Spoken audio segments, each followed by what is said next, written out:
The Lord be with you. And with your spirit. A reading from the Holy Gospel according to Saint Matthew. Glory to you, O Lord.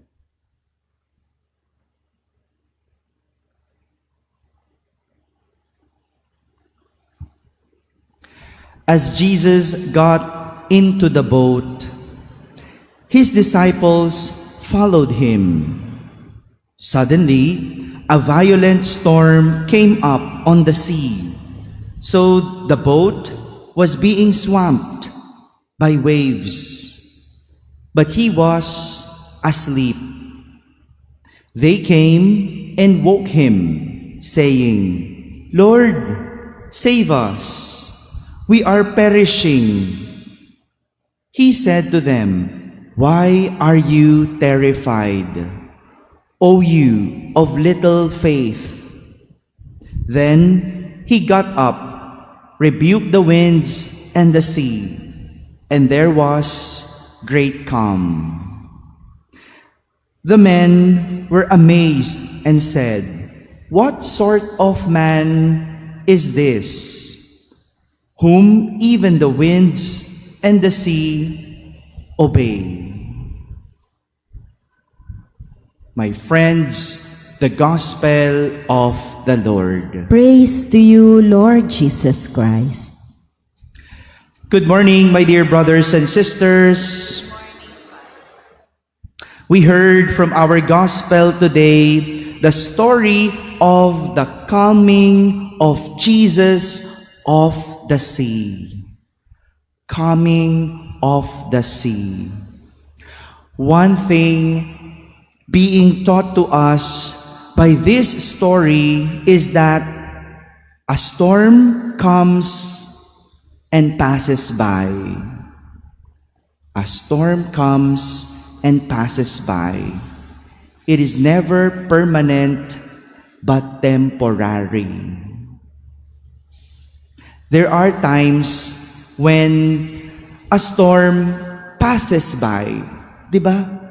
Yung bagyo lumilipas naman talaga. No? Walang bagyo na nagtagal ng 10 araw. You just have to be patient and wait until it ends. May ganong bagyo. Yung lilipas lang, dadaan lang. However, there are also storms that are predictable, and you can prepare or do something so that they do not cause you much damage. Sa panahon ngayon, kahit bagyo, nape-predict na, nalalaman kailan darating. But in the case of the disciples, it was Jesus who stopped the storm and calmed the sea. Sadya naman talagang may mga bagyo na hindi na kaya ng tao. At ang magpapatigil, Diyos. Pag hindi na kaya ng tao ang bagyo, ang magpapatigil, ang Diyos. But the irony of the experience of the disciples is that they knew that they were with Jesus, yet they still got terrified. Ayun ang malungkot na kwento. Alam nilang kasama nila si Jesus sa bangka, pero natakot pa din sila. Fear weakens our faith. When fear overpowers a person, it destroys their faith. Fear weakens our faith. And this is the reason why Jesus asked the disciples, "Why are you terrified, O you of little faith?" All the while, Jesus knew that they were in the same boat. Alam ni Jesus, magkakasama tayo sa bangka. Alam ni Jesus na alam nila na kasama siya sa bangka. So there is no reason for the disciples to get worried. Magkakasama sila eh. Alam dapat nila na hindi magpapabaya si Jesus. Kaya nga, napatanong si Jesus sa kanila, ano't kayo'y natatakot? Posible na kahit siguro kasama ng mga alagad si Jesus sa bangka, kaya sila natakot ay dahil hindi sila nakatingin kay Jesus. Saan sila nakatingin? Sa alon at bagyo. Pakitignan nga po yung katabi ninyo. Saan po ba nakatingin o nakapikit? Don't expect that you will be helped by God. No? Kaya tayo natatakot. Bakit hindi nakatingin kay Jesus? Kahit nasa misa, hindi nakatingin kay Jesus. Saan nakatingin? Sa dilim. Nakapikit.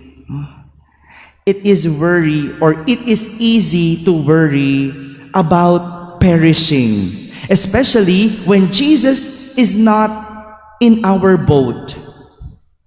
Kapag alam mong hindi mo kasama si Jesus, ang dali mag-alala, ang dali matakot. But why do we still get worried if we know that Jesus is with us? Why? Because focusing on the waves and on the storms of life will do nothing but trouble us. Instead, focus on Jesus and allow Him to stop the storm for you.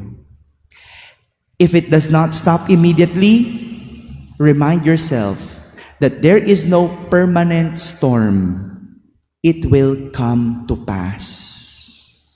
Pwedeng ipaalala natin sa ating mga sarili, sa mga binabagyo o sa mga nakakaranas ng bagyo ngayon. Sabi mo sa sarili mo, binabagyo ka pa lang, hindi ka pa lulubog. Inuuga ka pa lang ng alon, hindi ka pa hinahagupit. Sabihin mo sa sarili mo, si Jesus ang magpapatigil ng bagyo. Manalig ka lang. Huhupa din ang lahat, magintay ka lang. My dear brothers and sisters, a storm comes and passes by. It is never permanent, but always temporary.